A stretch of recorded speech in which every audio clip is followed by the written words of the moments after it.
नमस्कार। आज हम डिस्कस करेंगे HPSSC का प्रीवियस पेपर। जो HPSSC का प्रीवियस पेपर है इसका आज हम जियोग्राफी का सेक्शन जो है वो डिस्कस करेंगे। अभी हम क्वेश्चन नंबर 29 से जो है वो स्टार्ट करेंगे। थोड़ा डिटेल से भी देखेंगे ताकि आपको आपके आने वाले एग्जाम्स में हेल्प हो सके। क्वेश्चन नंबर 29 में बोलते हैं which of the following layers of atmosphere is associated with reflection of radio waves and दस रिजल्टिंग इन रेडियो कम्युनिकेशन। तो बोलते हैं निम्नलिखित में से वायुमंडल की कौन सी परत जो है वो रेडियो तरंग के परिवर्तित होने में संबंधित है और इसके परिणाम स्वरूप रेडियो संचारण होता है। तो रेडियो वेव्स जो है वो किससे संबंधित है? वो आयनोस्फीयर से संबंधित है। ऑप्शन डी जो है इसका सही आंसर होगा। आपको पता है एटमोस्फेयर में अलग अलग सी लेयर्स हैं। कौन कौन सी लेयर्स हैं? ट्रोपोस्फियर, स्ट्रेटोस्फियर, एक्सोस्फियर, आयनोस्फियर और एक बीच में मेसोस्फियर भी लेयर आती है। अगर ट्रोपोस्फियर की बात करें तो यहाँ से मोस्ट इंपॉर्टेंट क्वेश्चन पूछ जाता है कि जितने भी मौसम से रिलेटेड चेंजेस होते हैं वो कौन सी लेयर में होते हैं। तो मौसम से रिलेटेड चेंजेस जो हैं वो ट्रोपोस्फियर में होते हैं, ये ध्यान रखिएगा। और ओजोन लेयर जो है आपकी वो कहाँ पर प्रेजेंट होती है? ओजोन लेयर जो है वो स्ट्रेटोस्फियर में प्रेजेंट होती है। और रेडियो वेव्स का आपको पता चल गया ये आयनोस्फियर से मिलती है। तो अगला क्वेश्चन देखिए, 30 नंबर क्वेश्चन है। 30 नंबर क्वेश्चन में बोलते हैं which of the following desert is associated with China and Mongolia. Most important question है। बोलते हैं चाइना और मंगोलिया से कौन सा रेगिस्तान जो है वो संबंधित है। तो इसका होगा गोबी डिजर्ट। गोबी एक डिजर्ट है जो चाइना और मंगोलिया के बीच में स्थित है। आप ये भी कह सकते हैं या फिर इनसे संबंधित है। तो ये आपको गोबी डिजर्ट के बारे में पता चला। और यहाँ पर देखिए ऑप्शन में सहारा दिया गया है। तो सहारा क्या है? सहारा जो है वो लार्जेस्ट डिजर्ट है वर्ल्ड का लार्जेस्ट डिजर्ट पूछा जाए तो सहारा, और चाइना और मंगोलिया के बीच में डिजर्ट पूछा जाए तो गोबी डिजर्ट। और यहाँ पर कालाहारी दिया गया है। तो कालाहारी आपने ध्यान रखना है कि ये भी एक डिजर्ट है और ये साउथ अफ्रीका में पड़ता है। तो ये 2-3 क्वेश्चन यहाँ से डिजर्ट से बने, इनको ध्यान रखिए। और तैयारी अगर आप HPSSC क्लर्क सेक्रेटरी की कर रहे हैं तो उसके लिए टेस्ट सीरीज का लिंक नीचे कमेंट बॉक्स और डिस्क्रिप्शन बॉक्स दोनों में दिया गया है। अगला क्वेश्चन देखिए, यहाँ पर पूछते हैं which of the following region receives maximum rainfall in winter. तो ऐसा कौन सा प्रदेश है इनमें से जो शीतकाल में जो है अधिकतम वर्षा प्राप्त करता है, जहाँ पर शीतकाल में जो है वो अधिकतम वर्षा होती है। तो क्वेश्चन नंबर 131 का जो है वो ऑप्शन डी मेडिटेरियन रीजन जो है वो सही आंसर है। भूमध्य सागरीय क्षेत्र जो है इसका सही आंसर होगा 131 का। यहाँ पर जो है वो विंटर में जो है वो अधिक रेनफॉल देखने को मिलता है। अच्छा, इक्वेटोरियल रीजन किसको कहते हैं ये भी आपको पता होना चाहिए। तो देखो इक्वेटोरियल रीजन जो है ऐसा रीजन होता है जहाँ पर जो है थ्रू आउट द ईयर जो है आपको रेनफॉल देखने को मिलता है, यानी कि सारा साल भर जो है यहाँ पर बारिश देखने को आपको मिलती है, वर्षा देखने को मिलती है। तो ये इक्वेटोरियल रीजन होता है। ये 2 मोस्ट इंपॉर्टेंट क्वेश्चन हो गए। इन दोनों को जो है वो एग्जाम में कई बार पूछा जा चुका है। अगला देखिए 132 क्वेश्चन, यहाँ पर पूछते हैं the period of the farthest distance between the moon and earth is called. तो जब चंद्रमा और पृथ्वी के मध्य सर्वाधिक दूरी होती है तो उस पीरियड को क्या कहते हैं? देखो उस पीरियड के लिए एक स्पेसिफिक टर्म यूज की जाती है जिसको कहते हैं एपोजी। एपोजी जो है उस टर्म को कहा जाता है। एपोजी जो है वो फारदेस्ट डिस्टेंस होती है मून और अर्थ के बीच। इसी तरह से एक टर्म है एपीहिलियन। एपीहिलियन भी एक टर्म है। एपीहिलियन टर्म जो है वो किसके लिए इस्तेमाल की जाती है? ये इस्तेमाल की जाती है जब फारदेस्ट दूरी होती है अर्थ और सन के बीच में, यानी कि जब पृथ्वी और सूर्य के मध्य जो है वो सर्वाधिक दूरी होती है तो उसके लिए जो है वो एपीहिलियन टर्म जो है वो यूज़ की जाती है। तो इन टर्म्स को जो है आप याद रखिएगा। इन दोनों टर्म्स के बारे में जो है वो एग्जाम में पूछा जा सकता है। यहाँ से एक और चीज़ मैं आपको रिवाइज करवा देता हूँ रोटेशन और रिवॉल्यूशन को लेकर। रोटेशन और रिवॉल्यूशन को लेकर याद रखिएगा कि रिवॉल्यूशन जो होती है उसके कारण जो है वो चेंजेस होते हैं सीजन में। उसके कारण जो है लैटिट्यूड जो है वो डिटरमाइन किया जाता है। उसके कारण जो है वो शिफ्टिंग होती है विंड बेल्ट्स में, जो विंड्स होती हैं उनमें भी शिफ्टिंग होती रहती है। इसके कारण जो है जो दिन और रात होते हैं इनमें जो है वो वेरिएशंस होती रहती हैं, लंबे और छोटे होते रहते हैं दिन और रात। तो ये सब रिवॉल्यूशन के कारण होता है।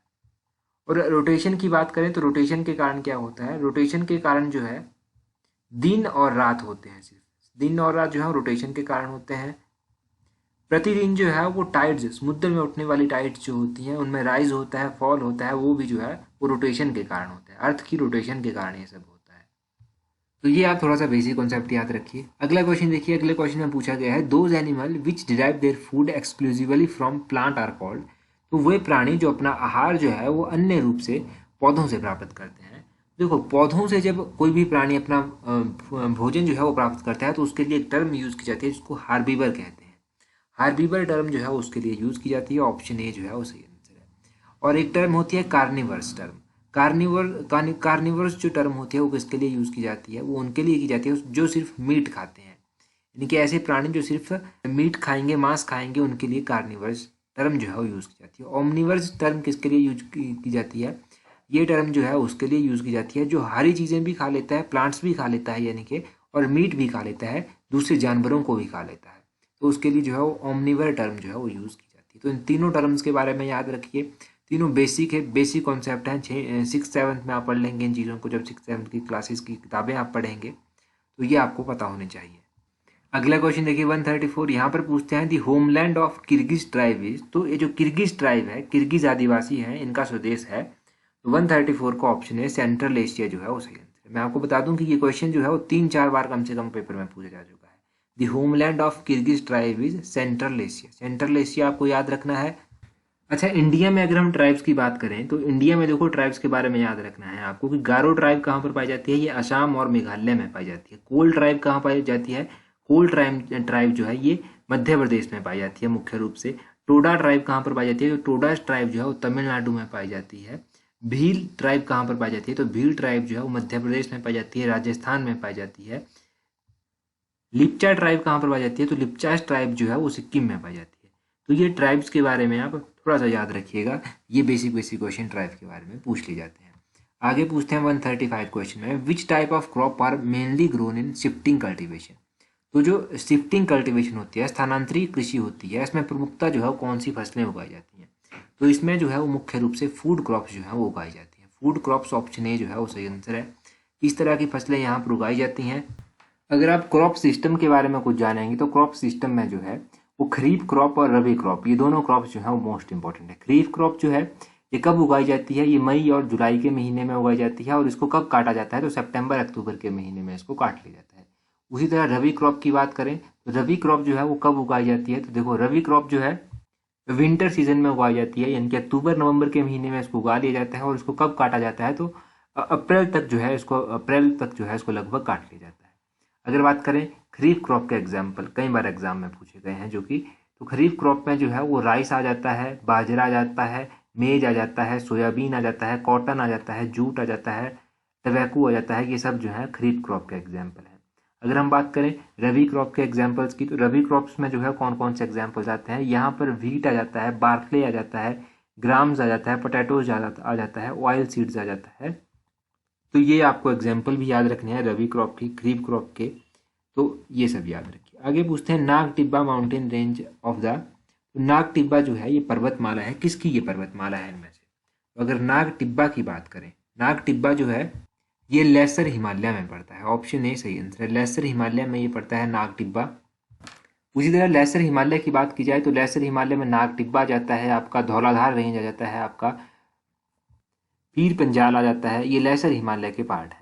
अगर हम बात करें कि लेसर हिमालय जो है इसको और क्या कहा जाता है, तो इसको मिडल हिमालय भी कहा जाता है, और इसकी जो एवरेज हाइट होती है यहाँ पर माउंटेन्स की, वो 3700 से लेकर 4500 मीटर के बीच में होती है, ये भी ध्यान रखिए। तो ये सब आपको हिमालय के बारे में भी पता चल गया। अगला क्वेश्चन देखिए, यहाँ पर पूछते हैं which river divides the Deccan table land from northern India, तो कौन सी नदी जो है वो दक्षिणी टेबल लैंड को जो है वो उत्तरी भारत से विभाजित करती है। क्वेश्चन नंबर 137 का बात करें तो इसका ऑप्शन डी सही आंसर है, नर्मदा। नर्मदा नदी जो है ये दक्षिणी टेबल लैंड को उत्तरी भारत से जो है वो विभाजित करती है। अगर बात की जाए नर्मदा नदी की, तो नर्मदा नदी जो है ये रिफ्ट वैली भी फॉर्म करती है। पहला क्वेश्चन इसके बारे में ये पूछ जाता है, रिफ्ट वैली जो है ये फॉर्म करती है। नर्मदा नदी जो है वो निकलती कहाँ से, तो नर्मदा नदी जो है वो अमरकांतक प्लेट्यू से जो है वो निकलती है। अमरकांतक प्लेट्यू आपको ध्यान रखना है, यहाँ से जो है वो नर्मदा नदी निकलती है। नर्मदा नदी के ऊपर जो है वो सरदार सरोवर डैम भी बना हुआ है। यहाँ पर इंदिरा सागर डैम है, इंदिरा सागर प्रोजेक्ट आप कह लीजिए, इंदिरा सागर प्रोजेक्ट जो है वो भी नर्मदा नदी बेसिन के ऊपर बना हुआ है। नर्मदा की मुख्य सहायक नदियाँ कौन कौन सी हैं, तो इनमें एक तो हिरन इसकी सहायक नदी है, एक इसमें ओरसांग इसकी सहायक नदी है, कोलार इसकी सहायक नदी है, बरना इसकी सहायक नदी है। ये नर्मदा की सहायक नदियाँ भी आप याद रखिए, तो ये सब ध्यान रखिएगा, खासकर इन दो डैम्स के नाम भी याद रखिएगा जो डैम्स मैंने आपको बताए। अगला क्वेश्चन देखिए, अगले क्वेश्चन में क्या पूछते हैं। नेक्स्ट क्वेश्चन में ये पूछते हैं which of the following areas is not affected by the monsoon of the Arabian Sea branch, तो निम्नलिखित में से कौन सा क्षेत्र जो है वो अरब सागर शाखा के मानसून से जो है वो प्रभावित नहीं होता है। तो ऑप्शन डी सही आंसर है, पंजाब प्लेन। पंजाब का जो क्षेत्र है, पंजाब का जो मैदान है, ये जो है वो अरब सागर शाखा के मानसून से जो है वो प्रभावित नहीं होता है। तो ये ध्यान रखिएगा पंजाब के बारे में कि ये मानसून जो है अरब सागर से निकलती है, वहाँ से जो है प्रभावित नहीं होता है।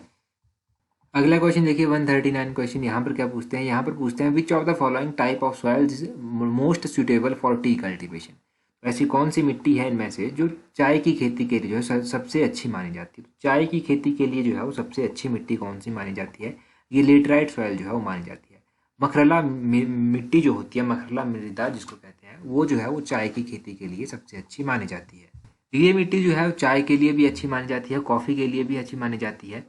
और अगर इस मिट्टी की बात करें कि ये कहाँ कहाँ पर पाई जाती है, तो देखो ये मिट्टी जो है वो मुख्य रूप से पाई जाती है वेस्टर्न घाट में, ईस्टर्न घाट में, महाराष्ट्र में, कर्नाटका में, केरला में, वेस्ट बंगाल में, असम में, तमिलनाडु में, यहाँ पर ये मुख्य रूप से जो है वो पाई जाती है। और मिट्टी के बारे में एक और क्वेश्चन पूछ जाता है कि कॉटन के लिए सबसे अच्छी मिट्टी कौन सी है, कपास के लिए सबसे अच्छी मिट्टी कौन है। तो ब्लैक सॉयल जो होती है वो कपास के लिए सबसे अच्छी मानी जाती है, काली मिट्टी जिसको कहते हैं। अब काली मिट्टी को जो है वो रिगर सॉइल भी कहते हैं, REGUR, रिगर सॉइल भी इसको कहा जाता है। ये ध्यान रखिएगा काली मिट्टी के बारे में। अगला क्वेश्चन है 140 क्वेश्चन। यहाँ पर पूछा गया है विच of the following states is a leading producer of woollen textile. निम्नलिखित में से कौन सा राज्य जो है वो ऊनी वस्त्रों का एक अग्रणी उत्पादक है। तो ऊनी वस्त्र सबसे अधिक कहाँ पर प्रोड्यूस किए जाएंगे, ये आपको पता चल जाएगा जहाँ पर ऑप्शन सी जो है वो सही आंसर है। 140 का जो है वो ऑप्शन सी राजस्थान सही आंसर है। अगर राजस्थान में बात की जाए वूल की प्रोडक्शन की, तो अप्रॉक्सीमेटली 44% वूल जो है वो राजस्थान में जो है वो प्रोड्यूस होती है। ये भी ध्यान रखना है। तो ये ध्यान रखिएगा कि सबसे अधिक जो है वो ऊनी वस्त्र कहाँ पर प्रोड्यूस किए जाते हैं, वुलन क्लॉथ कहाँ पर प्रोड्यूस किए जाते हैं, तो ये राजस्थान में प्रोड्यूस किए जाते हैं। अगर आप तैयारी कर रहे हैं HPHSC clerk secretariat post code 962 की, तो आपके लिए एक अच्छा मौका है, आप टेस्ट सीरीज जो है वो प्रैक्टिस कर सकते हैं। इसमें आपको फुल लेंथ टेस्ट सीरीज मिलेंगी 10, जिसमें 200 क्वेश्चन होंगे जैसे एग्जाम में होते हैं, उनको आप प्रैक्टिस कर सकते हैं। 5 HPGK के स्पेशल टेस्ट होंगे, इनको भी आप प्रैक्टिस कर सकते हैं। और प्रीवियस ईयर क्लर्क के भी जो है वो 5 पेपर होंगे विद फाइनल आंसर की, इनको भी आप जो है वो प्रैक्टिस कर सकते हैं और अपनी स्टडी को जो है एक अच्छी शेप दे सकते हैं।